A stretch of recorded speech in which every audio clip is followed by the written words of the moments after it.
तर आताची मोठी बातमी समोर येतेय। राज्यातनं थंडी गायब झालेली आहे। पारा सरासरीपेक्षा 4 अंशांनी वाढलाय। मुंबईमध्ये कमाल तापमान हे 35 ते 37 अंशांवरती राहण्याची शक्यता वर्तवली जाते। मुंबईमध्ये मागील काही दिवसांपासून आता उकाडा वाढलेला पाहायला मिळतोय। या संदर्भातला घेतलेला आढावा पाहूयात। मुंबईतील थंडी आता गायब होऊ लागलेली आहे। मुंबईत आता आज सकाळपासूनच जे ढगाळ वातावरण आहे ते सध्या अनुभवायला मिळते। माझ्या पाठीमागची संपूर्ण दृश्य आपण बघतोय की मुंबईत आज सकाळपासूनच ढगाळ वातावरण आहे। खरं तर काल कमाल तापमानाने 35 ते 37 अंश सेल्सिअसचा टप्पा गाठलेला होता आणि हे तापमान सरासरीपेक्षा तब्बल 4 अंशांहून अधिक होते। खरं तर पुढील 24 तासात पारा हा असाच राहण्याची शक्यता प्रादेशिक हवामान खात्याने वर्तवलेली आपल्याला पाहायला मिळते आणि त्याचनुसार आज संपूर्ण मुंबईत हा ढगाळ वातावरण असलेला आपल्याला पाहायला मिळत आहे।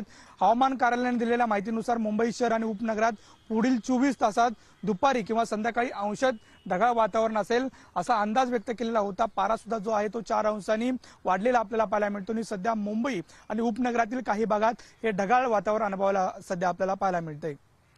व्हिडिओ जर्नलिस्ट हरीश नेगीसह नंदकिशोर गावडे, TV9 मराठी, मुंबई।